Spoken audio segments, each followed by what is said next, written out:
And we are live for the WyoNation post-game show, a celebratory post-game show as the Wyoming Cowboys have defeated the Sheep of Colorado State 24-15, retaining the bronze boot for yet another year. Joining me tonight is Brad and Shea. How you doing, boys? I'm just kind of over here pondering how much it sucks to be a CSU Ram. Yeah, up to 27,000 fans in the stands were screaming, "Sucks to be a CSU Ram" at the end of the game there. Their own chant always comes back to haunt them. Well, they should stop sucking if they don't like it. They should, yes. If you don't like it, stop losing. So Wyoming wins the bronze boot and what was a fairly entertaining football game, I would say. And we have lots to get to, of course. These games always take a lot of winding turns. But the number one thing I want to start with, boys, and you may not have caught this, but I did. I watched the pregame, or a good portion of the pregame. Why, I don't know. And then even throughout the broadcast, they did the same thing. But they they refused to refer to this game as the border war. They called it the border rivalry every time, and that had to be on purpose because of political correctness nonsense. We can't use the term war, just like right. Oklahoma and Texas used to be the Red River Shootout. Oh, we can't call it that. It's too violent. But that got on my nerves. It's the border war, not the border rivalry. Thoughts on that? The way the border war has gone lately, it's kind of the war of northern aggression. There we go. That is very true. Yeah, the Mason-Dixon line is winning this war. But I just thought that was just an observation I had. The local establishment I was watching the first half in had the sound muted, so I was probably thankful to miss a lot of that. Yeah, my wife was yelling at me because my son woke up in the middle of the game when I screamed at the TV. So I had to mute the TV and put my AirPods in. Oh no, it happens. I mean, the baby's not going to learn about rivalry games unless you're yelling at the TV. Yeah, she's a Virginia Tech grad, so the UVA game coming up here in a couple of weeks will be pretty big in our household. Okay, nice. I saw a sweet video the other day of they were like in the tunnel with the team doing the Enter the Sandman thing, and that looks like a pretty cool thing to like experience one time in your life. Oh, dude, you guys got to make it out here for it. If you guys ever make it out here for that game, I will be there because it's the coolest entrance I've ever seen in my life, hands down. Yeah, it's got to be up there. Yes, I would say just before we move on that, Virginia Tech holds a special place in my heart because I think was it 97 or 98 when they had Vic and they won the Sugar Bowl or whatever? 99. That won me a crap ton of money back in the day. So, because I bet on Virginia Tech. 16-year-old Chad out there gambling away. It was. I was gambling as a. You're still a degenerate. And they were big underdogs in that game too. But I believed in Michael Vick back in the day. So, but we're here to talk about Wyoming and CSU. Before we get into some of the talking points here, let's welcome everybody into the stream. Zach is already here. Zach says, "Go Pokes, go Pokes for sure, Zach." Mm-hmm. And let's kind of break down. Let's take a quick look at some of the stats here. I got the stats pulled up. Total yardage: Wyoming outgained the Sheep 334 to 274. Passing yardage wise, 220 to 140 in favor of CSU, which is no surprise. But the rushing yards is where Wyoming really needed to have a bounce back after having the lowest rushing output in the Craig Bowl era. Tonight, boys, 194 yards on the ground. That's awesome. Correct me if I'm wrong, but I'm pretty sure I saw a stat like in the pregame of this where they were talking about, I think the Sheep were averaging like 304 passing a game, and that was like, what, fourth in the country or something like that? Correct. Yes. They didn't hit that mark tonight. No, 274. And I think it, Horton was destroyed. I don't think Horton was healthy, and then their offensive line is not that great on pass protection. Well, Horton got hit pretty hard early in the game, if I remember right. Yes. So they mentioned that he came into the game pretty beat up, but then he had the incident near the sideline where he got rolled over on. And they said it taped up his ankle, but it sure looked to me that it probably got his quad and his knee and everything else too. But they said his ankle was the actual injury. It's a football injury. It works in mysterious ways. Now, here's a big number too. Wyoming was 1 of 5 at halftime on third down conversions, but ended the game 5 of 12. Oh. So that tells you that they did a heck of a job in the second half. And CSU, believe it or not, 0 for 10 on third down, although they did convert 2 of 3 fourth downs, but 0 for 10 on third down. And the Cowboys were what last week on third downs against Boise, like 1 for 11, something like that. 1 for 11, 1 for 12. Yeah. That's an improvement. So I'm they not even. improved. Yeah, the fourth down stuff's not too bad because even the last play there, Tyreek Davis had a hell of a tackle. Stuck that dude in his tracks, man. Yeah, and the guy Sure went back did. to the sideline and started crying. That's true. That's a true story. Because he's a sheep and he sucks. Looking at the stats, other things I'm trying to look out that jump out at me. Time of possession, pretty key here. 35 minutes and 45 seconds for Wyoming versus 23 minutes and 20 seconds for the Sheep. Yeah, you could tell like in the first half, and I texted you this, in that first half is like, it certainly looked like that Wyoming was trying to shorten the football game as much as possible, but with a team like Colorado State, I don't think it really matters time of possession because they can basically just kind of score at will. Like, they're a very potent offense that don't need a whole lot of time to score a touchdown. Their second touchdown of the game, or their touchdown in the second half, like they needed like 5 plays to move 40 yards and score. Yeah.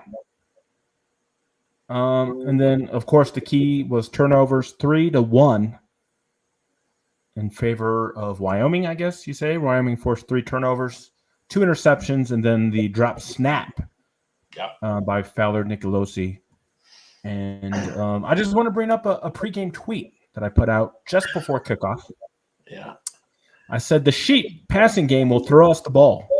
13 interceptions on the year. When that happens, Wyoming must take advantage. This is a major key to this game. And that did happen, in fact. So Wyoming got 14 points off of those 2 interceptions. And obviously without probably both of them, maybe they don't win the game. So a huge, huge effort there by the defense to, as I said, take advantage of when the young CSU quarterback threw them the ball. You should have seen Tom Fornelli dancing on Twitter because that Sheep receiver that chased down the fumble return saved the over from hitting. Oh, yeah. Is that a bad beat? You think we'll see? Oh boy, that's a good question. We see us on we see us ESPN tomorrow. Yeah, we might have to watch Monday. Yeah, Justice Ross Simmons, he chased that score down and 2 more yards and the over would have hit because he had the over under at 42.5. Yeah, it was Speed Goggles should have laid a block on Justin Ross Simmons. Would have hit the over. And it was kind of funny because you could see the Wyoming defenders like running, along, and they had their hands in the air, just like surrendering, like we're not going to get a holding right here. We're just going to let him run and see what happens. And then he got tackled. So yeah, which was disappointing because could have put the game away and made the final score maybe look a little more to how dominant Wyoming was for most of the game. Mm-hmm. But again, in a rivalry game, the final score no one's really going to remember. Clint is in the house, boys. He joins us on the roundup. Now that we're talking about bad beats, though, yeah, I think we need to go back to Shea's text message to us before the game. No, don't do that. Clint says, bowl eligibility, Boise, here we come. Das Boot. Okay, so Clinton is predicting a Potato Bowl berth, it seems. Listen, I thought CSU was going to roll over Wyoming. Wyoming's offensive line, I thought for sure Wyoming's offensive line was not good tonight. The way you look at it, they were not good. Everyone was on the turf. Yeah, they got bullied. Yeah, all night tonight. Yep. And Steven, welcome to the stream. Steven says, should have ran it in from the 2, run 3 times, but we are not that smart. Yeah, it was kind of a weird game in terms of the strategy of one Mr. Bull, and we can get into that later. There was something that I did want to mention right now, but I don't remember. We were going to make fun of Shea, which we didn't. Oh, no, we did. Brad made sure that happened. I had to. We talked about the interceptions. It will come to me. Oh, no, I remember now. Clint is in the stream. Hey, Clint. Clint on Monday told us that he ordered from that rivalry trophy website, the Bronze Boot, the full-size one. That's right. So, Clint, in the chat, please let us know or send us a picture of this sucker if it arrived in time on on Gotta Twitter, see it. on WyoNation.com or WyoNation blog, or type here in the chat about how good of a product that sucker is. And also, we need to know if you have held the trophy up and ran around your block Yes. with it. Yes. Cody Tucker got one. Shirtless. Oh, Cody got one? A full size? Yeah, Cody got a full size one. Okay. That's awesome. I didn't see that. So it's out there, folks, for what? $120. You can own a replica version of the bronze boot. I'm going to start with the mini, which is only $20. So if you are on YouTube, please give us your thoughts on the game in the chat here. We will put them on the screen. Yeah, so Shea, you're talking about the offensive line, and that's one of my notes here. Kind of an up and down game for them. They started off really well, especially in the first quarter there, where Wyoming seemed to do what they've been doing of late. They find rhythm in the passing game, get quick passes, which helps the offensive line.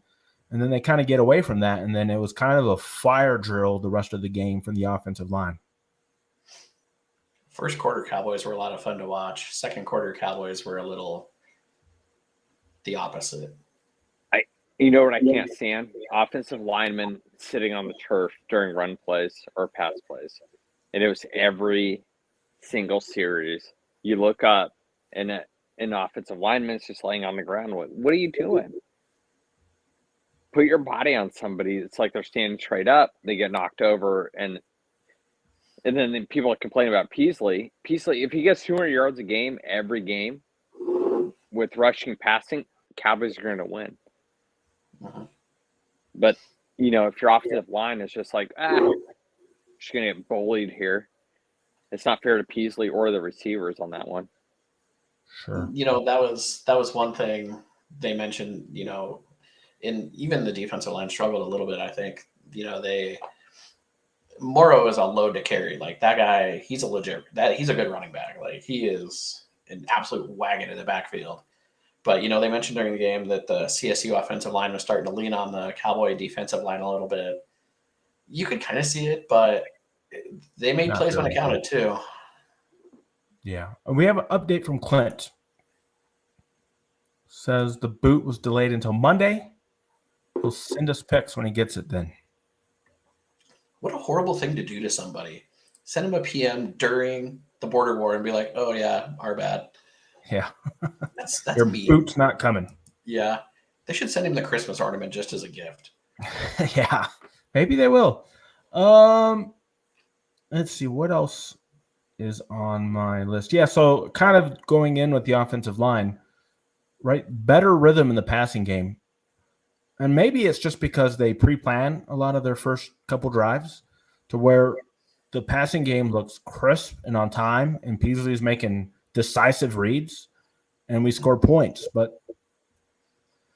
And again, I don't know if they script their plays. Maybe that's a good question somebody can ask them in a press conference. Like why? They probably do, would be my guess. There was one play that kind of stuck out to me that I thought was hilarious. It was in the second half. No, it was in the first half, and they were getting a little flag happy with the flags there, and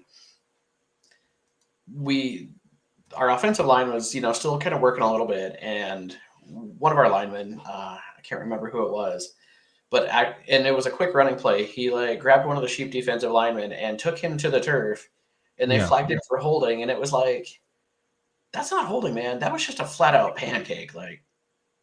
And I saw that and I was like, how are these guys even going to be able to block if that's what's getting flagged tonight? Took him straight to the turf, bodied him, and it was holding. It was the most ridiculous thing I'd seen. Yeah, they didn't show a replay of it. I mean, I saw him take him to the ground, and they must have just assumed that he threw him, right? But you're saying that you saw it pretty well, and that he just bodied him. Oh yeah, it was a straight pancake for sure. Okay. Yeah, tonight penalties, a big difference. 10 penalties on Wyoming for 110 yards compared to 3 and 25 for the Sheep. So many. To get on the positives, because we won, obviously, how big of a warrior is one Harrison Whaley, who was obviously pretty injured. I'm guessing that they shot him up with some pretty good stuff in that knee and ankle at halftime because he came out running the ball really efficiently in the second half. Yeah, he went limping into the locker room right before halftime. Like they showed him on video just kind of limping his way before the rest of the team joined him in the locker room. So he came back and did some work, which was awesome. Yeah, I didn't think we'd see him again, but he finished tonight 29 carries, 128 yards at 4.4 yards a carry. Good night. Yeah, we needed a big night out of the running game after last week, and I think they took that Boise loss personally, as they should have. Sure. And then another talking point, which I want to get to, and Jared is going to hit on it here. Welcome in back again, Jared. Jared says, Bull can never get any fourth down calls right, either kicking it or trying to run it in the end zone. He needs to start doing the opposite of what he's thinking. He needs to start doing a George Costanza.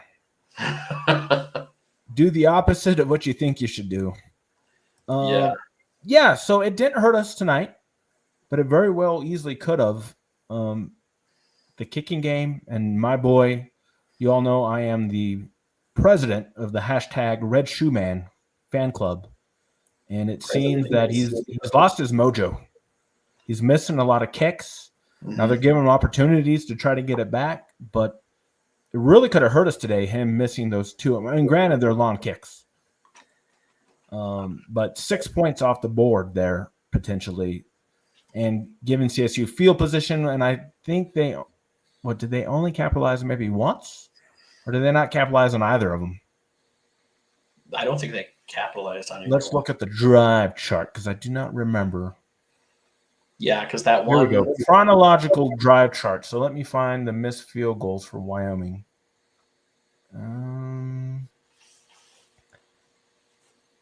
I think did he miss this one here? Hold on. His 55-yarder was the first one, right? It looks like they scored a touchdown right after the first missed field goal. Oh, yeah, because we gave them the ball back in like really good field position. And then after the second missed field goal, they threw an interception. Yeah. And we've lost Shea. He'll be back. He's struggling with his phone. He'll be back. The mood lighting was nice, though. Let's see. I think he's probably messaging me right now. Hold on here. Let's see what he has to say. He didn't pay his power bill. Oh, his son woke up. That's okay. Yeah, that's fine. He's got to take care of the kid. Woke him up again. He's gonna get a beating. Hold on. Let me reply to him. All right. Yeah. So our boot is secure, and that's what's most important. No doubt. Things could have got really dicey there in the end. I mean, it was kind of crazy that CSU, as we mentioned earlier, they're 0 for 10 on third down, but can't believe it. They were still there was still a scenario there late in the game to where Wyoming could have done something to make it a one-score game. It got down to 9, right? With their weird idea of going for 2, which I think was a pretty big risk on their part. Well, they had to bust out probably the best play in their playbook just to get a 2-point conversion. Yeah, and I was kind of surprised they weren't ready for it, but the guy, Robert Turbin's friend in the booth there, I don't remember his name, he explained why they did that, and even then it's just I don't know, man. You're on the road, play for the tie at least, play for the win. Sure. You could have easily had to go for 2 touchdowns right there. I think that guy's name is Chris Lewis. Yeah, that sounds right. Yeah, no, he's pretty good. I forgot. I saw his name earlier, but I didn't recognize him. I was like, "Oh, it's that guy." Yeah, he's pretty good. Mm-hmm. Yeah, I thought the Turbin explaining was weird. Turbin talks a lot of nonsense. He was like Craig Bowl, and every time it was 4th and short, he's like Craig Bowl should go for this, and I'm like, dude, you obviously never watched the Wyoming game. Chris Lewis was just he was just yeah, Craig Bowl's not much of a risk taker. It's oh yeah. Yeah. You think Also, special teams wise, a strong game for our punter Stewart, who's been up and down this year, but he had 3 punts today for 50.3 yard average, including that 72-yard punt, which really helped when CSU was starting to maybe turn the tide a little bit. Yeah, and that sheep returner, like he kind of misjudged it and then backed away from it at the last second, and that probably cost him about 15 yards. Yeah. But they kind of did the same to us in the first quarter, so. Yeah, so as I said, a pretty even game, but I guess the big thing to take away here is Wyoming bucked their trend of playing very poorly in the second half. I looked up the numbers on the year. Wyoming was averaging just 8 points a game in the second half. And so today they got 14. Probably could have had more, obviously, near the end. They probably should have had another touchdown. But they scored 6 more points than they average on the year in the second half, which, again, in a 9-point game is huge, right? Because just think if CSU only needed a field goal there at the end to, tie the game, send it to overtime, that would have been a big difference. Disaster. Yeah, that could have been bad, but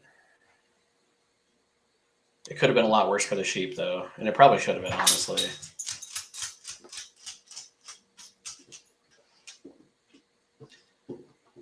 All right, the rivalry trophy guys just hit me up, saying that congrats on winning the boot. We're watching your stream, so cheers to you guys. I think awesome. You'll be getting some orders from us. I think, at least from a small one for me for sure. I don't know, big makes no sense, but maybe one day I'll get a wild hair and I'll. You could put it right there next to the rest of the stuff you got on the wall. Yeah. I mean, just have your own bronze boot right hanging there. I got this nice Wyoming postcard thing, hanging there. A bronze boot, sitting like near your TV or something would be really weird. Would it though? I think so. I mean, what if you just picked it up and carried it around sometimes? Yeah, maybe. Just randomly. Yeah. Like that old commercial for Las Vegas. Oh yeah. Where the people just pick up the random vase and start marching around like they won a soccer trophy. Yeah, I like it. That'd probably be pretty rad. And I'm sure you've got some sheep alums in your neighborhood there in Denver, so you could just run around. No, I've got sheep alums in my family. Actually, you've got sheep alums in your office. In my office, do I? Well, I mean, technically they did. I think some people in my office got a master's degree, like an online master's degree from there. But I mean, they were continuing education stuff and stuff. Hey, our friend Brian Stevens is here. Oh, hey. He said, saw one of those replica trophies today. They're legit. Perfect. Well, there we go, Brian. Thank you for the intel. Brian definitely just hit us up. We'll have to see if maybe we can get a discount code for everybody or something. I don't know. I wonder how fast they can do. I wonder how fast they can crank those trophies out. I don't know. They might be getting a lot of orders here. Right? So, I mean, there's some pretty cool trophies out there in the wild. Yeah. I mean, you go to the website, as I said, they're mostly the Big Ten ones. I think also, the bronze boot is one of the ones that's not Big Ten. I think pretty much all the others are Big Ten trophies. Have you ever seen the Montana State rivalry trophy? I think I have. Remind me. So remember the scene in Jurassic Park where Jeff Goldblum walks up on the big pile of crap? Oh, no. That's kind of what it looks like, but it's like 165 dinosaur pounds. Crap? Yeah. It looks like that, but it's 165 pounds. Oh, man. It takes an army of players to carry it. It weighs 165 pounds? Yeah, it's freaking huge. They drive it around I've seen it in the Adams Center, and they push it around on a giant food cart thing. Well, that seems a little... It's excessive. Yeah. But it might be the worst rivalry trophy in sports. I got you. It's supposed to look like Homestake Pass, at the Continental Divide, like a bear and a bobcat on each side. It's terrible. whoever did that should be arrested. I'm sure. Well, here we go. See, we're getting some live intel. They're writing me now. It says we're cranking out most of our trophy orders tonight, trying to get them out. Just Holy to heard you smokes. guys. So they are. So if you ordered one or want to order one, now is a good time, they say. That's awesome. That's amazing. Yeah, this is cool. Jared chimes in, says, did you see Crum is marrying a CSU alum? I did. Oh, no. But I know that she's full-blown Wyoming now because of Frank. Who was it? Was it Cody or Ryan or who? Somebody had a Don't worry. thing out there saying that if it wasn't for the border war, he never would have met her or something like that.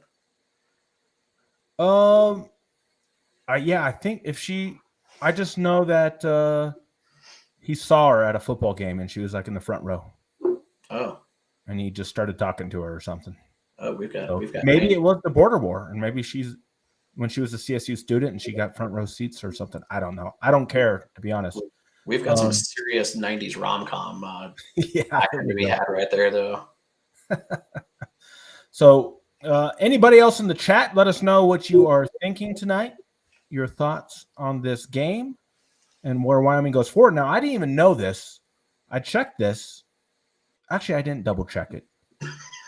I thought I did, but I forgot. Go on, but King. According to my calendar, Wyoming plays another Friday night game next week against UNLV. Yeah. Is that correct? Let me look. Can you look at it? It is another Friday, which is fine because we played on a Friday, so we have a full week to prepare.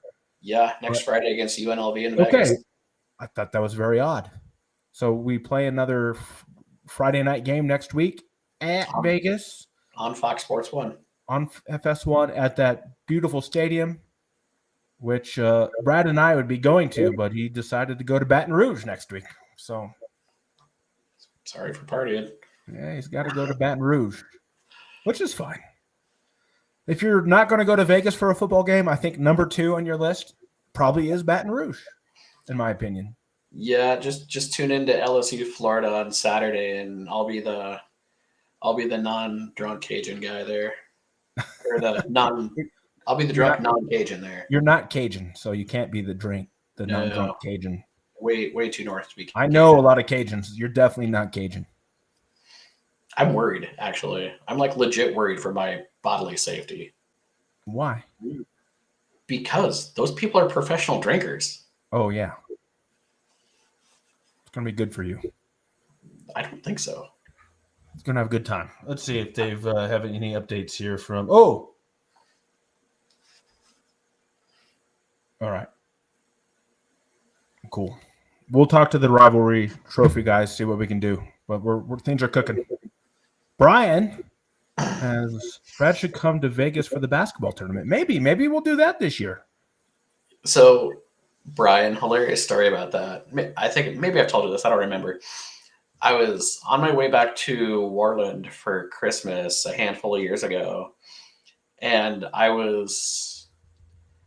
had hit the 45 zone in Warland. So I'd come off the highway, hit the 45 zone, didn't shut the truck down fast enough, and this freaking highway patrol guy in the dark, I'm the only person I can see around me, pulls me over because I was driving 55 and a 45 because I hadn't slowed all the way down yet. Pulls me over, and so we were chatting, and he was telling me about how he always takes a week off and goes to the Mountain West basketball tournament because he really likes going and hanging out there for a week. And chatted enough where I didn't have a ticket, so that was kind of sweet. There we go. So the basketball tournament got you out of a ticket. Yeah, basically. Cool. That is a good story. I didn't have to cry my way out of it, so I thought that was probably a positive. Very good. I'm trying to think. I think everything else we hit in my notes here.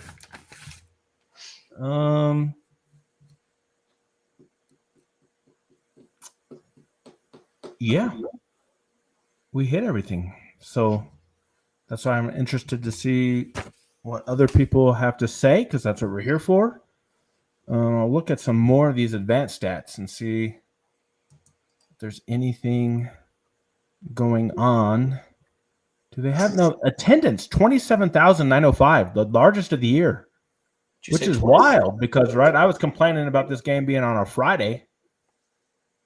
And 27,000. But just think if it was on a Saturday, the place would have been sold out for sure. I don't know. It's still rifle season, isn't it? Probably. Did we target Welch at all? Says Jared. Oh, let's look. Yeah, I always find it very interesting. Wyoming's passing distribution. Let's go to the game here. I don't have the stats website. We're looking for Welch. He didn't have a catch, so he's not being listed on here. I don't think they'll tell you if he was targeted. I think once we get the stats from the AD's office, that'll give us the targets. Usually. But he didn't have a catch, which again is not great. Mm-hmm. But we didn't go over individual stats on the receiving. We talked about Whaley and his 128. Peasley had 49 yards on the ground. And pickups too with those. What was that? He had a couple of nice third down pickups with his. Yes, big time. And then Sam Scott chimed in with 4 carries and 18 yards. Peasley was 15 of 22 passing, which is very good. Mm-hmm. And 2 touchdowns and the 1 bad interception, of course. Which off his back foot. Which kind of turned the game on its head for a little bit there. Mm-hmm. But receiving wise, he had 2 players with 3 catches, Scott and Wheeland. Brown had 2 catches. Asante had 2 for 31 and a touchdown. And Gentry, we had a Gentry sighting. I forgot about that. 1 catch for the touchdown. Wow, Gunnar Gentry. That's awesome. I'm glad he's getting 1 playing time and 2 catches. That's awesome. Yeah, and I guess people were saying that his brother was at the game. Yeah, I don't know if that's true, but that's what I was hearing. They showed Chad Muma there. So the Jaguars must be off this week. Yeah, I don't know. I mean, I guess Gentry's not in the NFL. No. So he might have been at the game.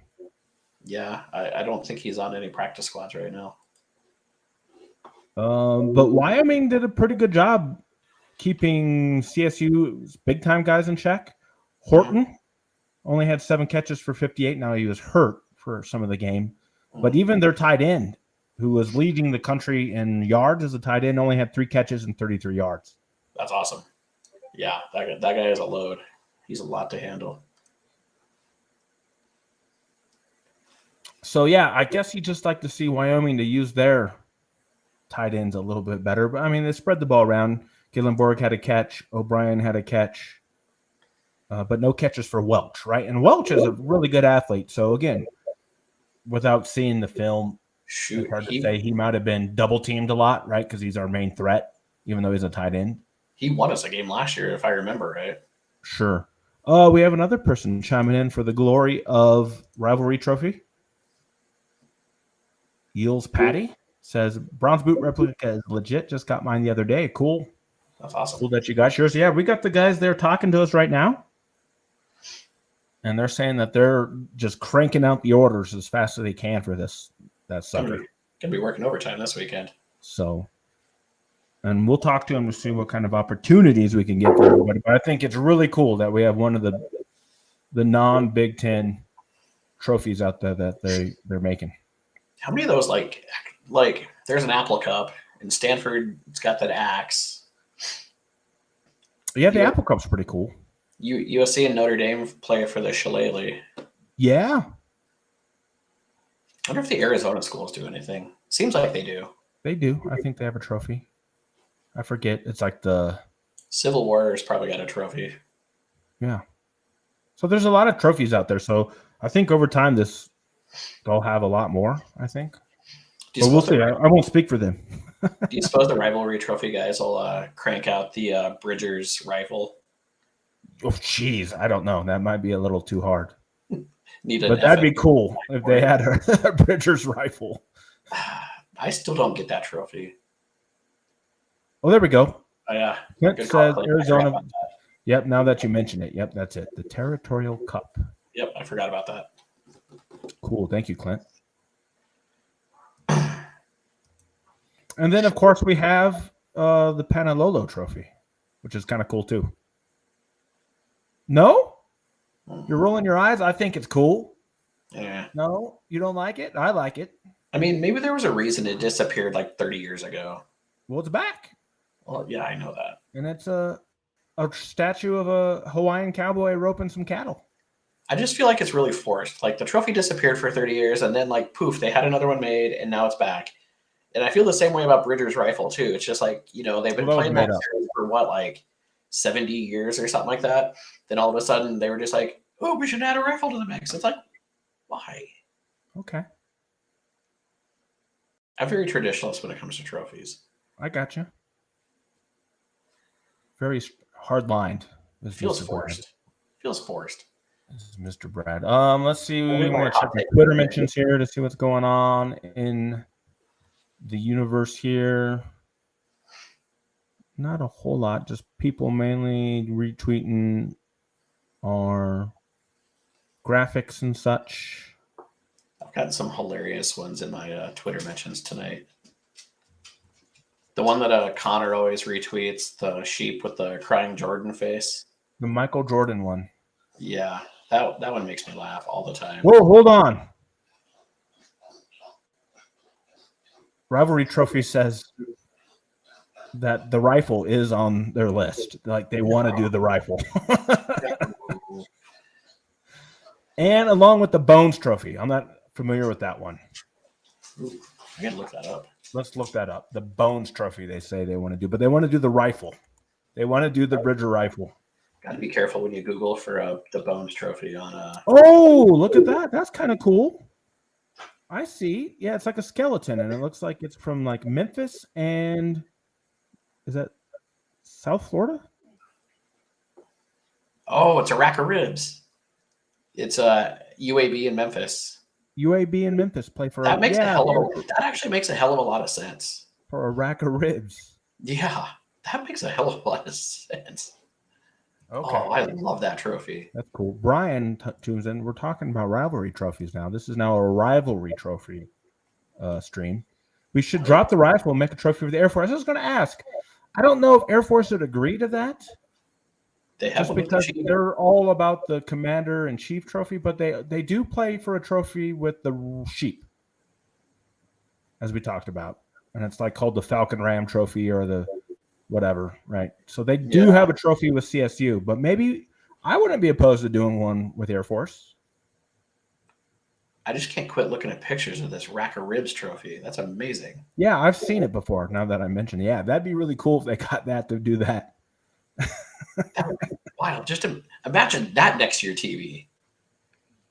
Clint says a cowboy riding a falcon should be the trophy.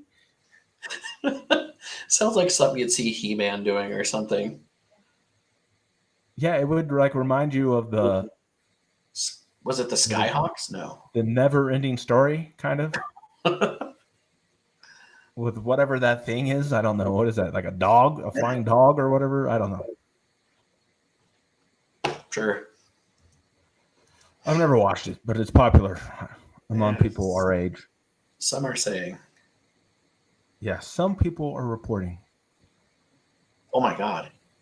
That rack of ribs trophy is heavy. How much does it weigh? 100 pounds. 100 pounds? That's what it says. Looks like it's like made of gold or bronze. It's like bronzed, right? It's like a bronzed rack of ribs. Oh, that would be awesome. Can you imagine? Yeah, 100 pound, 2 foot by 2 foot. Wow.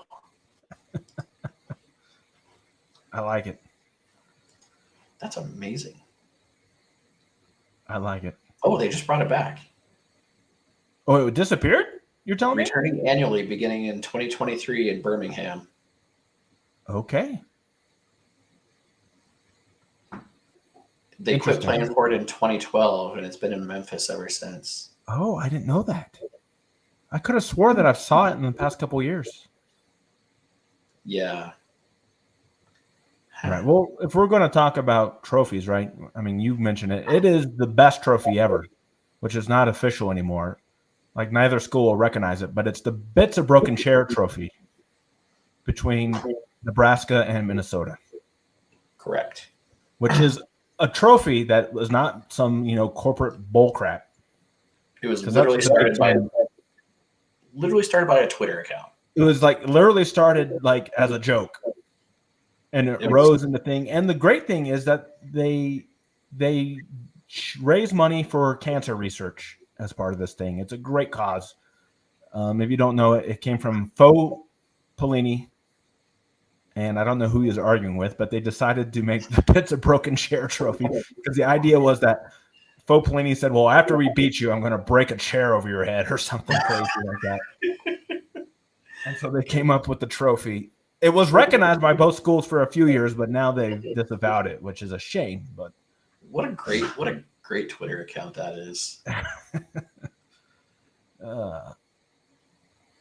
So, all right, enough trophy talk. Yeah, I'll talk to these rivalry trophy guys, see what we can cook up, see if we can get people who are in some bronze boot fever to get a discount code or something, get you guys something going there. But the big news, of course, is Wyoming beating the Sheep is this the fourth year in a row, or is it just the third? It's funny. I have that pulled up. I have it right here. It is the third. Oh. Third year in a row, but 3 out of 1, 2, but hold on. 1, 2, 3, 4, 5, 6, 7. But hold 1, 2, 3, 4, 5, 6, 7. 7 out of 8 years, Wyoming has won the boot. Do you know how many times Craig Bull has lost to the Sheep? Just 3 times. Is it 3? So he's now 7-3 against them. Yep. Oh wow. Which is a great record, obviously. He's on a hell of a streak. 7 of 3. 7-3 against the Sheep in his career. And the 2 of those 3 losses were in his first 2 seasons, obviously, when he was completely rebuilding the team and the program at that time. Since then, he's pretty much handled them. I'll just go over the scores. 38-17 win, 16-13 win. That one was close. 34-21, 17-7. Lost a couple years ago in Fort Collins, 34-24, but then 31-17 win. Then, of course, the 14-13 win last year, which was the nail biter.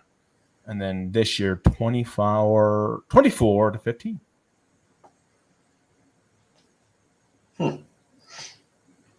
Yeah, that's pretty good. So yeah. So we're news?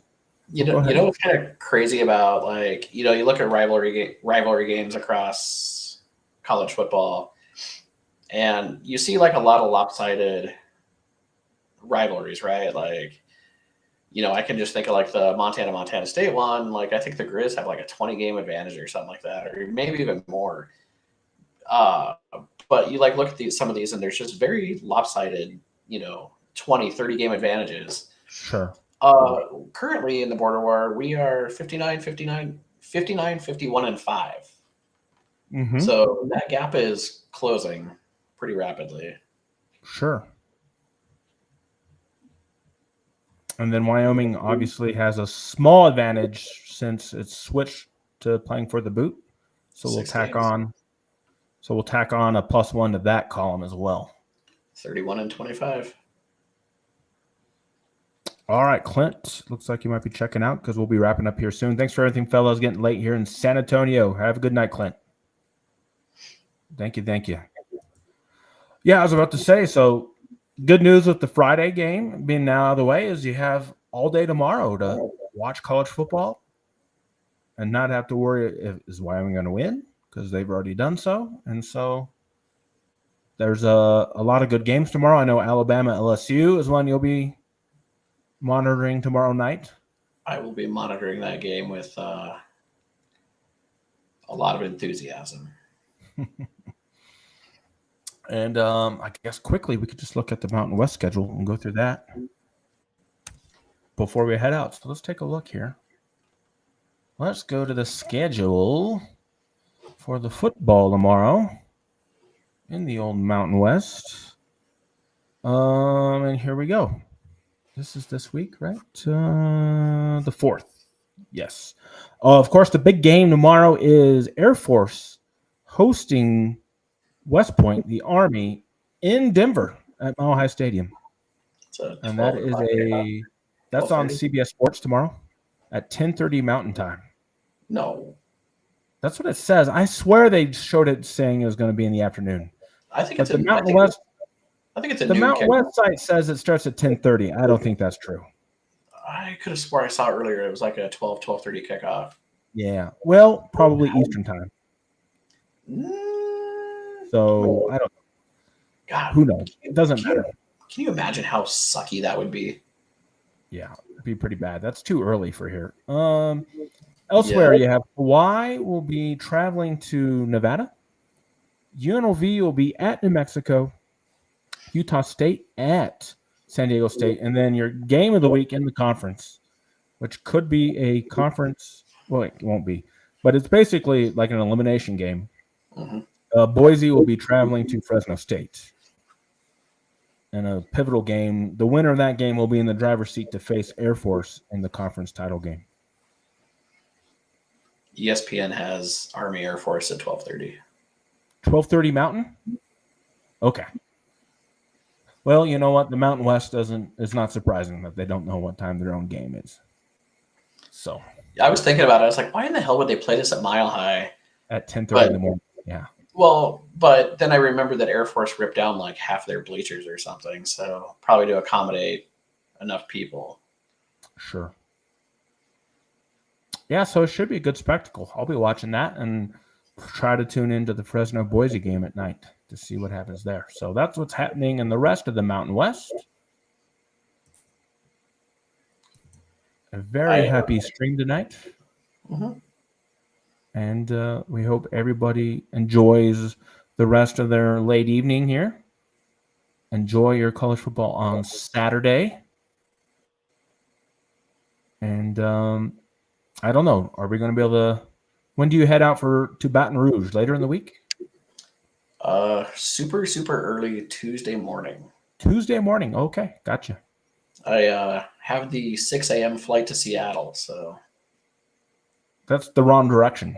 New Orleans is the other way.